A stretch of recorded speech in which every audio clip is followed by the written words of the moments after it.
Bom, então hoje nós vamos falar sobre corrosão por pits, certo? Então o que é a corrosão por pits? A corrosão por pits, ela é uma corrosão localizada, certo? Que acontece um ataque, né, confinado a uma superfície fixa, certo? Então, e onde é que acontece isso? Normalmente em metais que têm camadas passivas, certo? Então, e acontece isso devido à degradação local daquela camada passiva, certo? Então, o que acontece é que normalmente metais que possuem essas camadas são os metais que são suscetíveis a esse tipo de corrosão. E por que essa camada ela é rompida, né? Normalmente devido à ação de íons agressivos, certo? Então a gente tem aí o exemplo cloreto, iodeto, brometo, certo? Então íons com sulfato, com nitrogênio, certo? Então a gente tem uma série de íons que são agressivos. O mais importante deles é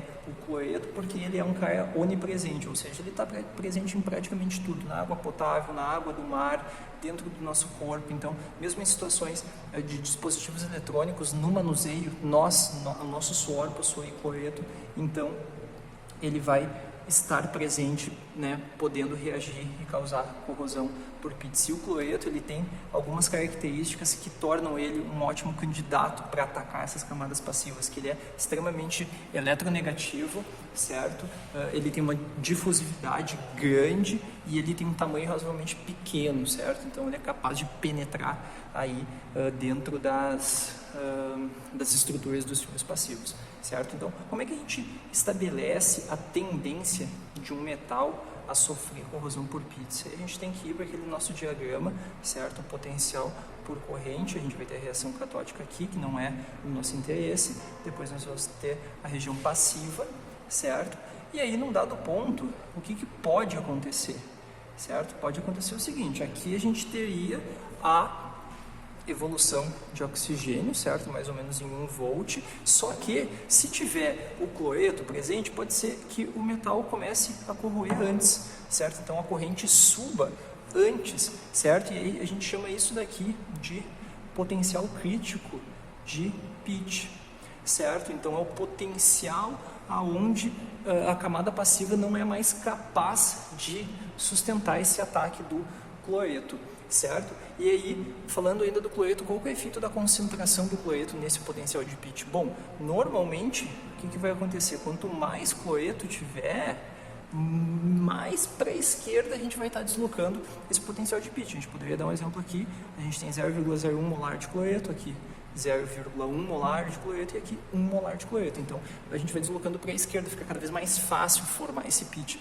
Tanto é que se a gente deslocar bastante para a esquerda, esse potencial de pit, ele pode ficar abaixo do potencial de corrosão, certo? E o que aconteceria? Bom, o que aconteceria é o seguinte, o metal, né, o alumínio, o inox, ele já ia corroer no potencial de corrosão, certo? Então, normalmente o que a gente quer deslocar esse potencial de pit o mais para a direita possível, para potenciais mais positivos, certo? Porque se ele ficar depois do potencial de oxidação do oxigênio, provavelmente ele não vai sofrer corrosão por pits, certo? Então, a gente ainda tem alguns outros pontos importantes que são importantes em relação ao pit, que é a densidade de pits, então o número de pits que tem numa superfície. Então, se a gente tiver uma superfície de topo, existem alguns pits que podem assim acontecer, formou um pit só, certo? Esse pit bastante profundo. O que pode acontecer também é que aconteçam vários pits, a gente chama isso aí de densidade de pits, é a quantidade de pits, certo? E a taxa de propagação, então, a velocidade, né, de perfuração. Então, se a gente tiver uma superfície, né, aqui agora uma vista lateral, é a velocidade com que esse pit avança, né, na direção perpendicular, também é um fator importante a ser considerado. Agora vamos falar como acontece a iniciação do pit. Existem 3 mecanismos básicos que explicam como essa camada passiva é quebrada, certo? A primeira delas é o mecanismo que a gente chama de penetração, certo? Esse mecanismo de penetração, ele pressupõe que o íon cloreto, ele é capaz de absorver quimicamente aqui na superfície da camada passiva, ele difunde por dentro dessa camada passiva, oxida o metal, certo? E o metal ele difunde para fora da camada passiva. Isso vai acontecendo até que essa camada aqui rompe, certo? Isso daqui é um dos mecanismos. Um outro mecanismo que a gente fala, a gente estuda, é o desbaste, o mecanismo de desbaste, certo? Esse mecanismo de desbaste está relacionado mais a íons maiores, certo? Então o íon iodeto ele é um íon bem maior que o íon cloreto, ele possui algumas características diferentes. Então esse cara, o que ele faria? Ele absorveria aqui na superfície e aí ele seria capaz ou de dissolver ou de formar algum complexo com o filme passivo, e aí ele ia afinando esse filme passivo, certo? Até o momento em que ia ficar tão fino que a camada, né, o substrato metálico ia ser exposto e aí ia começar a corrosão por pits, certo? E ainda a gente tem o mecanismo de ruptura, que ele fala o seguinte, ele diz que o íon cloreto, ele vai... tem que fazer o desenho um pouquinho diferente. O íon cloreto, ele vai difundir por dentro, certo? Da camada passiva e ele vai difundir aqui por dentro, vai reagir formando produtos aqui nessa interface, isso vai tensionar a estrutura do filme passivo e esse filme passivo vai romper, certo? E aí quando romper, vai liberar o acesso para mais eletrólito chegar, certo? Agora vamos falar sobre o mecanismo de propagação do pitch. Então a gente viu como o pitch se inicia, agora vamos ver o que acontece quando ele já está formado. Então a gente vai fazer um desenho aqui esquemático de um pitch já formado, certo? Então vou fazer aqui em aumento, então essa região aqui que eu estou marcando seria a camada passiva, quebrada já. A gente vai fazer um esquema para o ferro, então o que vai acontecer com o ferro? O ferro vai oxidar, certo? Isso aí a gente já sabe, né? Então, e vai ter cloreto dentro desse pitch. Só que, devido a essa geometria, certo, do pitch, esses íons eles não conseguem sair daqui, certo, devido a uma restrição geométrica. Esses caras ficam ocluídos aqui dentro, tanto o cloreto quanto o ferro. E aí vai acontecer o que a gente chama de hidrólise do ferro. Então, o que é a hidrólise do ferro? É esse fenômeno aqui, certo? Vai acontecer a formação de um hidróxido de ferro, certo?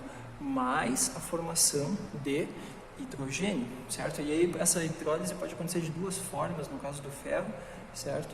Então pode formar esse hidróxido ou pode formar um hidróxido de ferro dessa forma, neutro no caso, mais dois hidrogênios, certo? E aí esses hidrogênios eles vão estar dentro dessa oclusão aqui, certo? E aí o que vai acontecer é que o pH vai diminuir, certo? Então o pH diminuindo, a gente vai estar acidificando toda essa região.